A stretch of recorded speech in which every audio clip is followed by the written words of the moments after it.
Hello, friends. How are you? Welcome to EduTales. I'm Zohib Khan. Let's study today the chapter Fundamental Unit of Life. Cell. Cell क्या होती है? The basic functional and fundamental unit of life is known as cell. Functional and structural unit of life is known as cell. The smallest unit of life is known as cell. सबसे छोटी जो unit है हमारी body की उसको हम क्या बोलते हैं? सेल, जो कि फंक्शनल है। ठीक है, फंक्शनल का मतलब वो ऑलमोस्ट सारे फंक्शन कर सकती है, डिवाइड हो सकती है और हमारी बॉडी के जो बेसिक फंक्शंस है, ठीक है ना, एनर्जी प्रोडक्शन करना, कि प्रोटीन प्रोडक्शन करना, फैट लिपिड प्रोडक्शन करना, ये सब कौन करता है? ये सब हमारी बॉडी के अंदर सेल्स करती है। एक सेल, प्लांट की एक सेल कंप्लीट प्लांट बनाने की टेंडेंसी रखती है, उसको बोलते हैं टोटी पोटेंसी। ठीक है, वैसे ही एनिमल सेल भी बहुत इंपॉर्टेंट होती है। एनिमल सेल में ऐसी टेंडेंसी तो नहीं है कि एक सेल से हम पूरा ऑर्गेनिज्म बना दें, बट हाँ, बहुत सारी पॉसिबिलिटीज है कि हम एक सेल से उसकी सारी इंफॉर्मेशन निकाल सकते हैं। That means cell is very important. Then let us study about the cells. चलिए शुरू करते हैं। Cell, the basic and fundamental unit of life, it possesses a highly organized structure that enables it to carry out its vital function is known as cell। उसको क्या बोलते हैं? Cell. यानी हमारी बॉडी के मोस्ट वाइटल फंक्शंस कौन carry करता है? सेल कैरी करते हैं। ठीक है, प्रोकैरियोटिक एंड यूकैरियोटिक दो तरह की सेल्स होती है। देखो, प्रोकैरियोटिक सेल्स ऐसी सेल्स हैं जो बहुत टाइम से एग्जिस्ट करती है। ठीक है, बहुत पुरानी सेल्स हैं, यूनिसेलुलर हैं। ठीक है, उनके अंदर जो न्यूक्लियस के अराउंड जो मेम्ब्रेन होती है, न्यूक्लियस के अराउंड जो कवरिंग होती है, वो वेल डिफाइंड नहीं होती। ऑर्गेनल मेम्ब्रेन्स भी वेल डिफाइंड नहीं होती। दूसरा, इनके अंदर जो क्रोमोसोम होते हैं वो सिंगल होते हैं, डबल नहीं होते। ठीक है ना, यानी पेयर्स में नहीं होते। वहीं यूकैरियोटिक सेल्स में क्या आता है? यूकैरियोटिक सेल्स डेवलप्ड होती है। ठीक है, फर्स्ट सेकंड कंडीशन क्या होती है? डेवलप होने के साथ में इनकी जो न्यूक्लियर मेम्ब्रेन है वेल डेवलप्ड होती है। सेल ऑर्गेनल मेम्ब्रेन्स भी वेल डेवलप्ड होती है और इनके अंदर जो क्रोमोसोम्स होते हैं वो भी क्या होते हैं? डबल लेयर्ड होते हैं, डबल हेलिक्स स्ट्रक्चर होते हैं। ठीक है, तो ये होता है यूकैरियोटिक सेल्स। ठीक है, यूकैरियोटिक सेल्स के बाद में आता है रेस्पिरेशन। मतलब सेल्स क्या फंक्शन करती है? Respiration, transportation, division and photosynthesis. ठीक है, ये बेसिक ह्यूमन सेल है। Okay, now comes cell. Cell in Latin word means little room. ठीक है, रॉबर्ट हुक ने जब अनियन पील को माइक्रोस्कोप में स्टडी किया था तो उसने क्या स्टडी किया? उसने देखा कभी ये जो अनियन पील के अंदर स्ट्रक्चर्स है, कुछ स्ट्रक्चर्स ऐसे होते हैं कभी आप सेल टाइप के हैं, रूम टाइप के स्ट्रक्चर्स है, और ये जो रूम टाइप के स्ट्रक्चर्स है वो क्या कर रहे हैं? वो स्पेशल स्ट्रक्चर अपेयर कर रहे हैं। स्पेशल स्ट्रक्चर है, इसका मतलब क्या हो रहा है? उन्होंने उसका नाम दे दिया सेल्स। ठीक है, पहले सेल का मतलब होता था जेल, प्रिजन। ठीक है, अब यहाँ पे सेल का मतलब क्या हो गया? एक रूम, छोटा रूम। ठीक है, उनको सेल का नाम दे दिया। तो सेल्स यूनिसेलुलर ऑर्गेनिजम्स क्या होते हैं? Uni mean single, cellular mean cells. ठीक है, सिंगल सेल्स में एग्जिस्ट होने वाले ऑर्गेनिजम्स को हम क्या बोलते हैं? यूनिसेलुलर ऑर्गेनिजम्स होते हैं। ये है अमीबा, जिसकी स्पेशलिटी क्या है? ये सूडोपोडिया बनाता है, ये फॉल्स लेग्स बनाता है। ठीक है, ये है क्लाइडोमोनास, इसके पास में दो टेंटेकल्स हैं। This is paramecium. पैरामीशियम का इंपॉर्टेंट क्या है? इसके पास में सीलियाज होते हैं, बहुत सारे छोटे छोटे से सीलियाज होते हैं जो कि इसको मूवमेंट में, प्रे को कैच करने में हेल्प करते हैं। Then comes multicellular organisms like plants, animals and human beings. ठीक है, मल्टीसेलुलर ऑर्गेनिजम्स का लाइफ स्पैन थोड़ा बड़ा होता है, ज्यादा होता है, और यूनिसेलुलर ऑर्गेनिजम्स का लाइफ स्पैन थोड़ा सा कम होता है। ठीक है, all cells come from pre existing cells. Rudolf Virchow ने क्या कहा था? उसने कहा था जितनी भी सेल्स है, वो सब कहाँ से आती है? वो सब प्री एग्जिस्टिंग सेल्स से आती है, यानी पहले से एग्जिस्ट हो रही है वो सेल्स। ठीक है ना, पहले से एग्जिस्ट हैं, वो हैं एनवायरनमेंट में, वही डिवाइड होके नई सेल्स बना लेती हैं। ठीक है, और नए ऑर्गेनिज्म बना लेती है। ऐसा नहीं है कि भैया कोई कंटेनर है, उसके अंदर एयर है और उसके अंदर कोई किसी भी तरह की सेल नहीं है, कोई बैक्टीरिया नहीं, कोई वायरस नहीं, कोई माइक्रो ऑर्गेनिज्म नहीं है, फिर भी उसके अंदर सेल प्रोड्यूस होगी। ऐसा नहीं होता। ठीक है ना, जो सेल थ्योरी है वो ये कहती है कि भैया cells produced from the pre existing cells. All are all cells of a multicell organism same होती है? मल्टीसेल ऑर्गेनिजम्स की सेल्स नहीं, सेल्स सेम नहीं होती। मसल सेल्स डिफरेंट शेप की होती है, फैट सेल्स डिफरेंट शेप की होती है, ब्लड सेल्स डिफरेंट शेप की होती है, और नर्व सेल्स भी डिफरेंट शेप्स की होती है। इनका शेप डिपेंड करता है उनके फंक्शन पे। ठीक है ना, जिसका जैसा फंक्शन होगा उसके अकॉर्डिंग उसका स्ट्रक्चर होगा, ठीक है। किसी का फंक्शन ट्रांसपोर्टेशन का है तो वो स्फेरिकल शेप की होगी, किसी का फंक्शन मैसेज कैरी करने का है तो वो कैसी होगी, लॉन्ग होगी, किसी का फंक्शन मूवमेंट का है तो वो स्विफ्ट होंगे, उसके पीछे कोई टेल वगैरह होगी, ठीक है। तो structure of the cell depends on its function.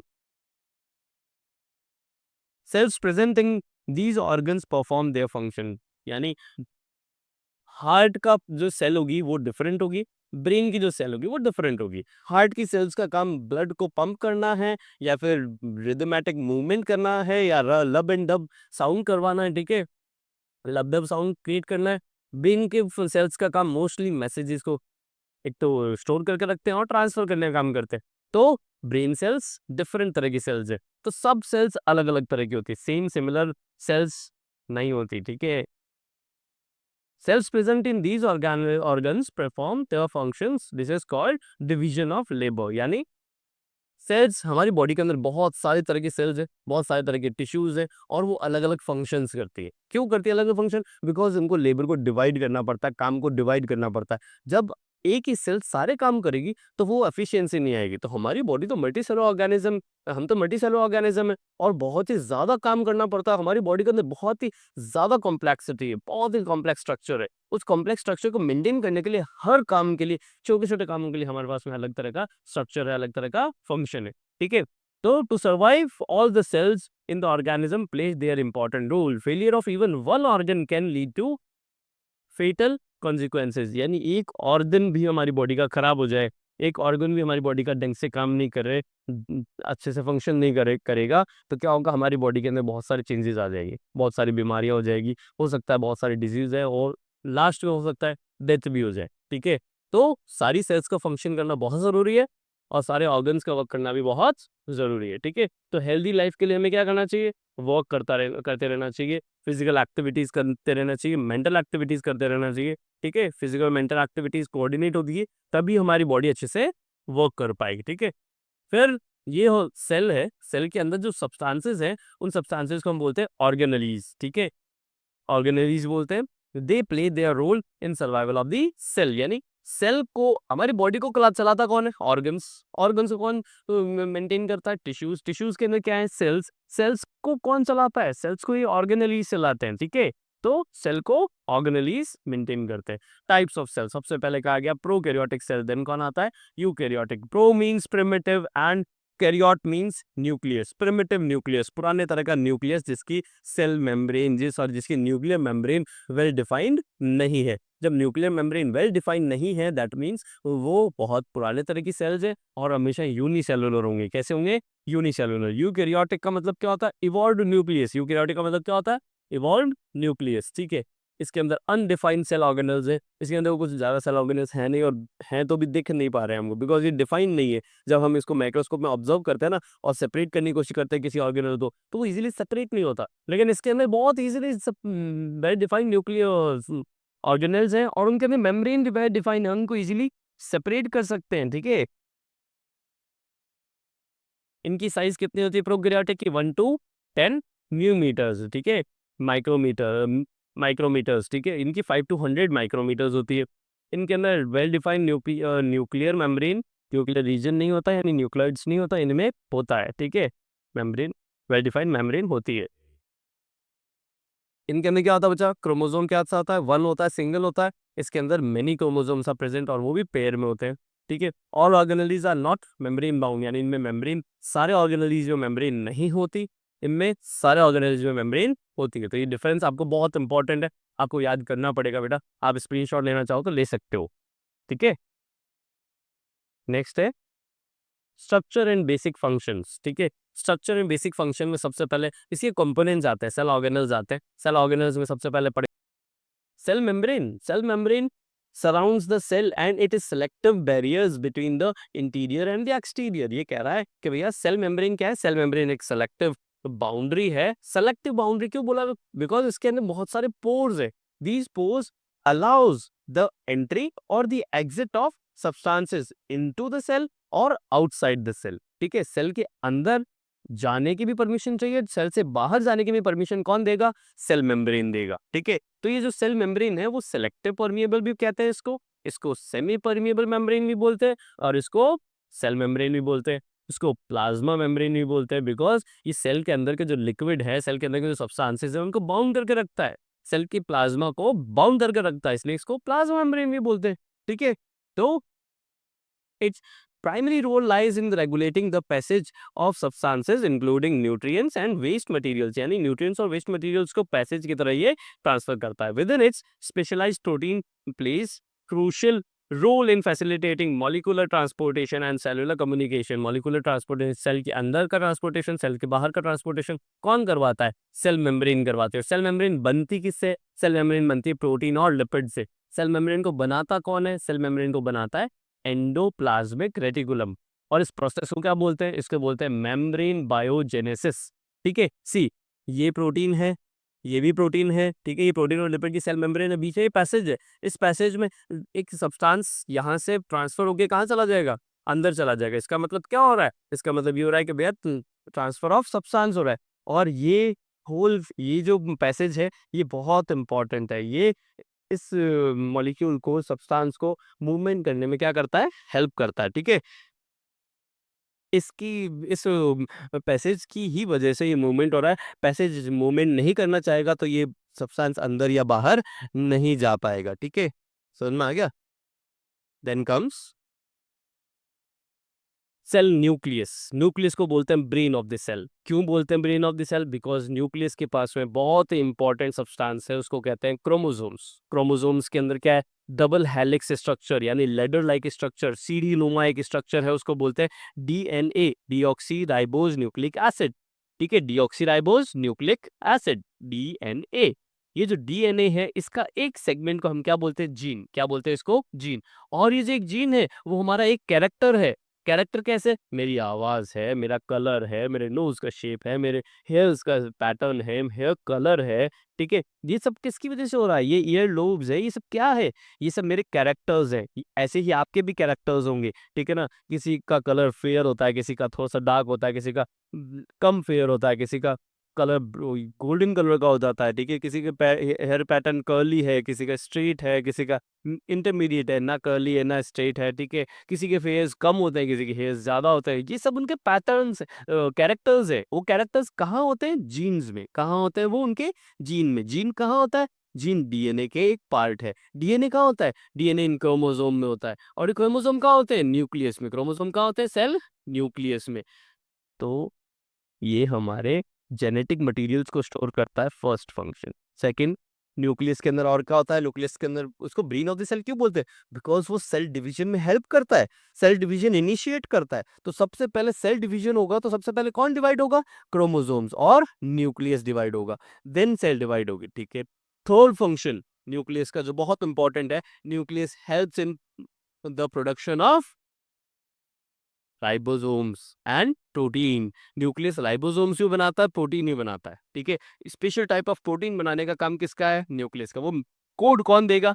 Nucleus देगा। न्यूक्लियस किसको देगा? राइबोसोम्स को। बनाएगा भी कौन राइबोसोम्स को? वो भी न्यूक्लियस ही बनाएगा। तो राइबोसोम्स प्रोटीन प्रोड्यूसिंग फैक्ट्रीज है, जिनको कोड कौन देता है प्रोटीन प्रोडक्शन का? न्यूक्लियस। कौन देता है? न्यूक्लियस। ठीक है, देन कम्स साइटोप्लाज्म। साइटोप्लाज्म में क्या है बच्चा? साइटोप्लाज्म है सेल। हमारी सेल जो है, सेल के अंदर का जो लिक्विड है उसको बोलते हैं साइटोप्लाज्म। लिक्विड का काम क्या है? लिक्विड का काम है सारे सेल ऑर्गेनल्स को अपनी पोजीशन पे बाउंड करके रखना। ठीक है, पहला फर्स्ट काम है, first function is it bounds the cell organelles. Second, it keeps them wet, उसको उनको वेट रखता है, ड्राई नहीं होने देता। तीसरा काम, third function is the it helps in the transportation of substances inside the cell. Cell के अंदर ही ट्रांसपोर्टेशन में कौन हेल्प करता है? साइटोप्लाज्मा हेल्प करता है। साइटोप्लाज्म का और क्या काम होता है? साइटोप्लाज्म बाहर वाले प्रेशर को अंदर एग्जर्ट होने, अंदर आने नहीं देता है, यानी ये टर्जिडिटी प्रोवाइड करता है सेल को। क्या प्रोवाइड करता है? टर्जिडिटी। ठीक है, तो और साइटोप्लाज्म बनता कैसे? अलग अलग तरह के सब्सटेंसेस हैं। ठीक है, साइटोप्लाज्म में सारे तरह के सेल ऑर्गेनेलिज एग्जिस्ट करते हैं। ठीक है, then comes cell organelles. Cell organelles में सबसे पहले सेल ऑर्गेनल्स होते क्या हैं? Organelles are specialized structures that perform various jobs inside the cell. The term literally means little organs. और सेल ऑर्गेनलीज का मतलब लिटिल ऑर्गन्स, सेल के ऑर्गन्स। सेल के ऑर्गन्स में जो सबसे सबसे इंपॉर्टेंट है वो कौन है? सबसे पहले पढ़ेंगे हम endoplasmic reticulum, then comes Golgi apparatus, lysosomes, mitochondria, chloroplast and vacuoles. ठीक है, तो अब इन सबको एक एक करके हम स्टडी करते हैं। ठीक है, let's study endoplasmic reticulum. Endoplasmic reticulum क्या है? एंडोप्लाज्मिक रेटिकुलम ये ऐसा स्ट्रक्चर है, ठीक है ना, वो दो तरह के होते हैं। ये जो डॉटेड स्ट्रक्चर वाला पार्ट है इसको बोलते हैं रफ एंडोप्लाज्मिक रेटिकुलम, बिकॉज इस पे जो येलो येलो पार्ट के जो बॉल्स है वो है राइबोसोम्स, यानी प्रोटीन प्रोडक्शन का काम करते हैं। और इस पे राइबोसोम्स नहीं है तो इसको बोलते हैं स्मूथ एंडोप्लाज्मिक रेटिकुलम। अब ये स्मूथ एंडोप्लाज्मिक रेटिकुलम और रफ एंडोप्लाज्मिक रेटिकुलम करते क्या है? ठीक है, देखो रफ का मतलब क्या हो गया? रफ का मतलब हो गया कि भैया प्रोटीन प्रोडक्शन का काम कर रहे हैं। स्मूथ का काम क्या काम होगा? स्मूथ का काम होगा लिपिड प्रोडक्शन। ठीक है, ये प्रोटीन बनाएगा, ये लिपिड बनाएगा, और ये दोनों मिलके क्या बनाएंगे? सेल मेम्ब्रेन बनाएंगे। They helps in production of cell membrane. Cell membrane produce होती है तो उस प्रोसेस को बोलते हैं हम मेम्ब्रेन बायोजेनेसिस। तो सेल मेम्ब्रेन बनने के प्रोसेस को हम क्या बोलते हैं? Membrane biogenesis. ठीक है, अभी जो मेम्ब्रेन बन गई, ठीक है, अब काम क्या है इसका? और दूसरा काम क्या है इसका? दूसरा काम है ट्रांसपोर्टेशन प्रोवाइड करना। ठीक है, जैसे सिटी होती है, शहर होता है हमारा, गांव है, कुछ कोई भी जगह है, वहां पे सबसे इंपॉर्टेंट ट्रांसपोर्टेशन के लिए क्या होती है? रोड्स। रोड नेटवर्क होता है पूरा रोड का, ठीक है ना, वो एक हर घर तक जाता है। तो वो जो नेटवर्क है वो है क्या क्या कहते हैं उसको?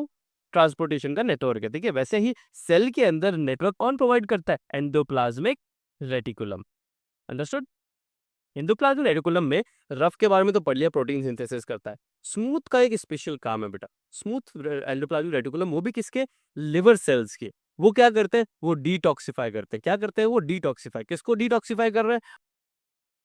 वो डिटॉक्सिफाई कर रहे हैं बेटा हमारी बॉडी के अंदर प्रेजेंट हार्मफुल केमिकल्स को, पॉइजनस केमिकल्स को, उसको डिटॉक्सिफाई कर रहे हैं। उसको डिटॉक्सिफाई कर रहे हैं तो क्या हो रहा है कि भैया ये स्मूथ एंडोप्लाज्मिक रेटिकुलम हमारी बॉडी को प्रोटेक्ट करने का भी काम करते हैं। कौन सा smooth endoplasmic reticulum? Liver cells के स्मूथ एंडोप्लाज्मिक रेटिकुलम, SER। ठीक है, स्मूथ एंडोप्लाज्मिक रेटिकुलम और बहुत सारे केमिकल्स वगैरह बनाने में भी हेल्प करते हैं। चलो पढ़ते हैं हम आगे। ठीक है, the one function of ER is to serve as a channel for the transport of materials between various regions of the cytoplasm or between the cytoplasm or the nucleus, यानी ये चैनल का काम करता है, ट्रांसपोर्टेशन का काम कर रहा है। ठीक है, the endoplasmic reticulum also functions as a cytoplasmic framework providing a surface for some of the biochemical activities of the cell। biochemical activities of the cell के लिए क्या करता है बच्चा? ये किसका काम कर रहा है? ये केमिकल्स को ट्रांसपोर्ट करने में हेल्प करता है, एक्टिविटीज को परफॉर्म करने में हेल्प करता है। ठीक है, then comes rough endoplasmic reticulum and smooth endoplasmic reticulum. It looks rough because it is ribosomes are present on it. It looks smooth because there are no ribosomes on it. It produces protein, it produces lipids. ठीक है, ये protein और lipid दोनों मिलके क्या बनाते हैं? Membrane बनाते हैं। उसको बोलते हैं मेम्ब्रेन बायोजेनेसिस। ठीक है, manufactured proteins are sent to various places in the cell depending on need using the ER, यानी ER को यूज करके हम उनको अलग अलग प्रोटीन्स को सेंड कर सकते हैं अलग अलग जगह पे। ठीक है, और ये प्रोटीन और लिपिड्स मिलके क्या बनाते हैं? एंजाइम्स और हॉर्मोन्स बनाते हैं। ठीक है, तो ये था बेटा एंडोप्लाज्मिक रेटिकुलम। 5 से 6 पॉइंट लिख सकते हो आप अब इस पे। पता है, गोल्गी अपैरेटस को डिस्कवर किया था कैमिलियो गोल्जा नाम के साइंटिस्ट ने। ठीक है, और उसका काम क्या होता है? उसका काम बहुत सिंपल है, SMP, storage modification and packaging. Storage modification और पैकेजिंग किसका करता है? वो करता है सिंपल शुगर को कॉम्प्लेक्स शुगर में कन्वर्ट करता है। ठीक है, फर्स्ट उसको मॉडिफाई करके सिंपल को कॉम्प्लेक्स में कन्वर्ट कर दिया। मॉडिफाई करने के बाद में क्या करेगा? उसको कॉम्प्लेक्स शुगर को किसमें करे, क्या करेगा? पैकेज करेगा, और फिर लास्ट में उसको अपने ही अंदर सिस्टर्न्स में, वो की जो मेम्ब्रेन होती है उसको बोलते हैं सिस्टर्न्स। इन सिस्टर्न्स के अंदर बहुत सारे ग्लूकोज मॉलिक्यूल्स को स्टोर कर लेता है, तो इसको बोलते हैं स्टोरेज मॉडिफिकेशन एंड पैकेजिंग। ठीक है, SMP, इसका बेसिक फंक्शन यही है। इसका एक और फंक्शन है, ये क्या करता है? ये हार्मोन्स बनाता है या फिर एंजाइम्स बनाता है। किसके लिए बनाता है? लाइसोसोम्स के लिए। किसके लिए बनाता है? लाइसोसोम्स के लिए। लाइसोसोम्स क्या करते हैं? लाइसोसोम्स हमारी बॉडी के अंदर वेस्ट डिस्पोजल सिस्टम्स है, हम पढ़ते हैं आगे। ठीक, लाइसोसोम्स क्या होते हैं बच्चा? लाइसोसोम्स क्या होते हैं बच्चा? Lysosomes are the waste disposal system. दो वर्ड याद रखोगे, first is waste disposal system and second क्या होता है? सेकंड होता है, उसको कहते हैं सुसाइडल बैग्स। क्यों कहते हैं दोनों? अब पढ़ते हैं। वेस्ट डिस्पोजल सिस्टम इसलिए बोलते हैं बिकॉज लाइसोसोम्स क्या करता है? हमारी सेल के अंदर बहुत सारे ऐसे ऑर्गेनल्स हैं जो फंक्शन नहीं कर पाते या फिर मेल फंक्शन करते हैं, ढंग से काम नहीं कर पा रहे हैं, तो वो क्या करता है? उनको उन डैमेज ऑर्गेनल्स को डाइजेस्ट कर देता है। डाइजेस्ट मीन छोटे छोटे पीसेस में ब्रेक डाउन कर देता है और ब्लड को दे देता है। ठीक है, अब क्या होता है? कई बार सेल के बहुत सारे ऑर्गेनल्स एक साथ काम नहीं कर रहे होते, ढंग से काम नहीं कर रहे होते, सेल ढंग से काम नहीं कर अच्छे से काम नहीं कर रही होती है, तब क्या होता है, ये जो लाइसोसोम है उसका फंक्शन, उसका काम बढ़ जाता है और वो प्रेशर में आके बर्स्ट हो जाता है। जैसे बर्स्ट होगा तो क्या होगा, चारों तरफ उस सेल को डाइजेस्ट कर देगा, खुद की सेल को डाइजेस्ट करेगा, साथ में आसपास वाली सेल्स को भी डैमेज कर देता है, थोड़ा बहुत डैमेज कर देता है। इसलिए इसको बोलते हैं सुसाइडल बैग्स। वेस्ट को डिस्पोज करता है, इसलिए वेस्ट डिस्पोजल सिस्टम बोलते हैं इसको। और खुद की सेल को डाइजेस्ट करने की कैपेबिलिटी रखता है, इसलिए इसको क्या बोलते हैं, इसको बोलते हैं सुसाइडल बैग्स। और इसको ये एंजाइम्स बना के कौन देता है, गोल्गी एपरेटस। अंडरस्टूड? ठीक है।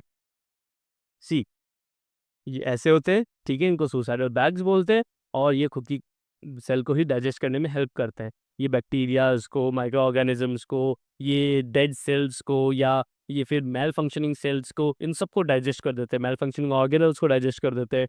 ये पूरी पूरी टिश्यू को डाइजेस्ट कर सकते हैं खूब सारे लाइसोसोम्स मिलके। तो इसका मतलब क्या होता है, डाइजेस्ट करने में हेल्प करते हैं। डाइजेस्ट करने का मतलब ब्रेक डाउन करना।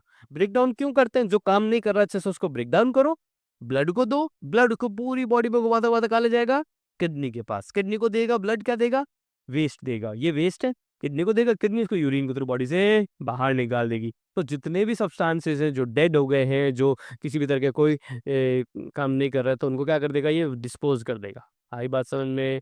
ठीक है। तो ये वेस्ट डिस्पोजल सिस्टम, इसलिए इसको कहते हैं, और सुसाइडल बैग्स भी बोलते हैं। Then comes mitochondria.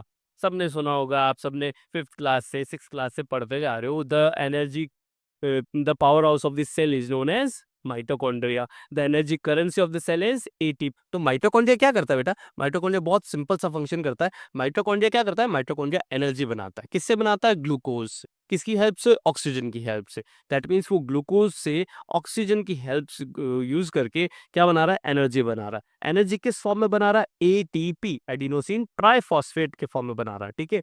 अब एटीपी क्या होता है बच्चा, adenosine triphosphate. It is known as energy currency of this cell. ठीक है ना, यानी एडिनोसिन डाइफॉस्फेट को कंबाइन करता है, एडिनोसिन डाइफॉस्फेट को कंबाइन करता है और क्या बनाता है, एटीपी बना लेता है। अभी एडिनोसिन डाइफॉस्फेट कंबाइन हो क्या बना लिया, एटीपी बन गया। अभी जो एटीपी है वो वापस टूटेगा, तो एडीपी और पी, एडिनोसिन डाइफॉस्फेट और फॉस्फेट मॉलिक्यूल्स में क्या हो जाएगा, सेपरेट हो जाएगा। सेपरेट हो जाएगा तो इससे क्या रिलीज होगी, हीट रिलीज होगी। और वो हीट क्या करेगी, हमारी मसल्स को कॉन्ट्रैक्ट और रिलैक्स होने में हेल्प करेगी। ठीक है। अब वो जो हमारी मसल्स कॉन्ट्रैक्ट रिलैक्स होगी तो क्या होगा, मूवमेंट होगा। तो कुल मिला के हमारी बॉडी के अंदर मूवमेंट कौन करवा रहा है, मूवमेंट करवा रहे हैं एनर्जी, हीट। और वो कहाँ प्रोड्यूस हो रहा है, सेल्स में। सेल में भी कहाँ पर, माइटोकॉन्ड्रिया। माइटोकॉन्ड्रिया में क्या हो रहा है, माइटोकॉन्ड्रिया में एटीपी से एडीपी बनता है जब हीट रिलीज होती है। और जब हम खाना खाते हैं तब क्या होता है, एडीपी से वापस क्या बन जाता है, एटीपी। नहीं समझ में आता, सिंपल याद रखना आपको, माइटोकॉन्ड्रिया एटीपी बनाता है by the breakdown of food. और this ATP is used as the energy of the cell. Cell की एनर्जी के लिए यूज हो जाता है। माइटोकॉन्ड्रिया के बारे में एक बात और याद रखनी, इसके पास दो मेम्ब्रेन होती है, एक आउटर मेम्ब्रेन और एक इनर मेम्ब्रेन। आउटर मेम्ब्रेन होती है पोरस, इसके अंदर छोटे छोटे पोर्स होते हैं। इनर मेम्ब्रेन क्या होती है, फोल्डेड होती है। ठीक है। इनर मेम्ब्रेन के ऊपर बहुत सारे राइबोसोम्स होते हैं। ठीक है। राइबोसोम्स होंगे, खुद का डीएनए भी होगा, तो ये खुद का प्रोटीन भी बना सकता है। भैया प्रोटीन बनाने के लिए इंपॉर्टेंट क्या है, डीएनए। डीएनए क्या देगा, अपना सेगमेंट देगा कि हाँ इस तरह का प्रोटीन बना के और जाओ, कॉपी करके देगा वो। ठीक है। और बनाएगा कौन, राइबोसोम्स। तो न्यूक्लियस का भी काम है प्रोटीन बनाना, और इसका भी क्या काम है, प्रोटीन बनाना। किसका, माइटोकॉन्ड्रिया का। माइटोकॉन्ड्रिया क्या करता है, माइटोकॉन्ड्रिया खुद का प्रोटीन भी बना सकता है। ये दो ऑर्गेनल्स है, उनमें से एक ही है जो खुद का प्रोटीन खुद बना सकते हैं, दूसरों पे डिपेंडेंट नहीं रहते। अंडरस्टूड? ठीक है। Then comes plastids. प्लास्टिड्स क्या होता है, प्लास्टिक्स नहीं, ये प्लास्टिड्स है, बट ये प्लास्टिक जैसे ही होते हैं। ठीक है। प्लास्टिड्स का क्या काम होता है, प्लास्टिड्स का काम होता है प्लांट सेल के अंदर, ये पहली बात तो प्लांट सेल के अंदर होते हैं, प्लांट सेल में कलर प्रोवाइड करना। क्या प्रोवाइड करना, कलर। और क्या काम करते हैं, और स्टोरेज का काम करते हैं। दो काम करते हैं। ठीक है।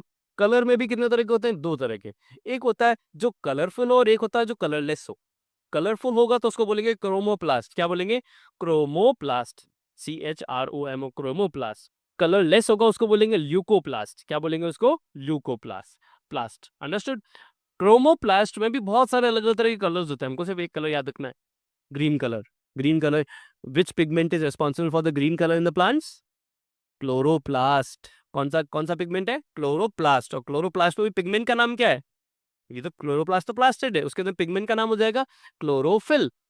So, which pigment is responsible for green color in the plants? Chlorophyll. And which plastid is responsible for green color in the plants? Chloroplast. तो क्रोमोप्लास्ट के अंदर क्लोरोप्लास्ट, क्लोरोप्लास्ट के अंदर क्लोरोफिल। क्लोरोफिल कौन सा कलर देता है? ग्रीन कलर देता है। ऐसी रेड कलर देने वाले सब्सटेंसेस भी है, yellow colour, pink colour, blue colour, black colour, बहुत सारे अलग अलग कलर्स होते हैं, ठीक है ना। ऑरेंज कलर, वो हमको नहीं पढ़ना है, हमको इतना पढ़ना है ग्रीन कलर है, ग्रीन कलर है तो उसके अंदर उसका काम क्या है। ग्रीन कलर का काम होता है बच्चा फोटोसिंथेसिस करना। Chlorophyll is responsible for the capture of heat energy into, यानी chemical energy in the plants, ठीक है। इसके अंदर ये स्ट्रक्चर दिख रहे हैं गोल गोल गोल गोल, इनको बोलते हैं स्ट्रोमा। क्या बोलते हैं इनको? स्ट्रोमा। ये स्ट्रोमास ही रिस्पॉन्सिबल है स्टोरेज के लिए, यानी स्ट्रोमा क्या करते हैं? स्टोरेज करने का काम करते हैं। स्टोरेज किसका? फूड का, सब्सटेंसेस का, जो इंपॉर्टेंट सब्सटेंसेस है, ठीक है, उनका स्टोरेज करते हैं। क्लोरोप्लास्ट, पहला chromoplast, then leucoplast. Chromoplast colourful cells, leucoplast colourless cells. ये लीव्स, फ्लावर्स और फ्रूट्स में होते हैं, और ये ग्रैन्यूल्स के अंदर होते हैं, सेल्स के अंदर होते हैं, जो कि आसानी से दिखते नहीं है, ठीक है ना। क्यों नहीं दिखते? क्योंकि कलरलेस है। इसके अंदर ग्रीन पिगमेंट होता है, उसको बोलते हैं क्लोरोप्लास्ट। इनमें कोई पिगमेंट नहीं होता। क्लोरोप्लास्ट क्या करता है? क्लोरोप्लास्ट क्लोरोफिल को स्टोर करता है। क्लोरोफिल क्या करता है? क्लोरोफिल फोटोसिंथेसिस करने में हेल्प करता है। क्लोरोफिल कैसा पिगमेंट है? क्लोरोफिल ग्रीन कलर का पिगमेंट है। कैसा पिगमेंट है? ग्रीन कलर का पिगमेंट है, ठीक है। और ल्यूकोप्लास्ट कैसा है बच्चा? कलरलेस है, और वो स्ट्रोमा में होता है। किसमें होता है? स्ट्रोमा में होता है। Plastids are similar to mitochondria in external structure because they have their own DNA and they can produce their own protein. उनके पास फिर राइबोसोम्स भी होते हैं और डीएनए भी होता है, खुद का प्रोटीन भी बना सकते हैं, ठीक है। Then comes the last topic, vacuoles. Vacuoles का मतलब क्या होता है? वैक्यूल्स का मतलब होता है स्टोर हाउसेस। हमारे घर में स्टोरेज रूम होता है, उसमें हम हर तरह का सब्सटेंस रखते हैं। उसमें हम यूजफुल सब्सटेंस भी रखते हैं, हार्मफुल सब्सटेंस भी रखते हैं, जो बहुत सालों से यूज नहीं हुआ वो भी रखा है, और जो बिल्कुल न्यूली परचेज हुआ है वो भी सब्सटेंस रखेंगे। यानी खूब सारी तरह की चीजें रखते हैं ना हम स्टोर हाउस में। तो वो क्यों रखते हैं? कभी फ्यूचर में काम आ जाएगी, नहीं आएगी तो बाद में उसको फेंक देंगे, पर अभी हमको रखना पड़ेगा, ठीक है। वैसे ही वैक्यूल्स का काम होता है। वैक्यूल्स का होता है, एक एयर कैविटीज होती है, एयर सैप्स होते हैं, ठीक है ना। वो क्या करते हैं? वो सेल के अंदर जितनी भी सब्सटेंसेस हैं उनको स्टोर करने का काम करते हैं। एनिमल सेल में ये 10% तक होते हैं। प्लांट सेल में ये 40% टू 90% तक एरिया ऑक्यूपाई करते हैं प्लांट सेल का। यानी प्लांट सेल बहुत इंपॉर्टेंट है, प्लांट को स्टोर करना पड़ता है, वाटर को स्टोर करता है, फूड को स्टोर करता है, फूड के बाद में ये प्रोटीन्स को स्टोर करता है, ठीक है। उसके बाद में ये वेस्ट को स्टोर करता है, वेस्ट के बाद में ये कुछ ऐसे केमिकल्स को स्टोर करता है जो बाद में यूजफुल है हमारी बॉडी के लिए, सॉरी प्लांट बॉडी के लिए, ठीक है।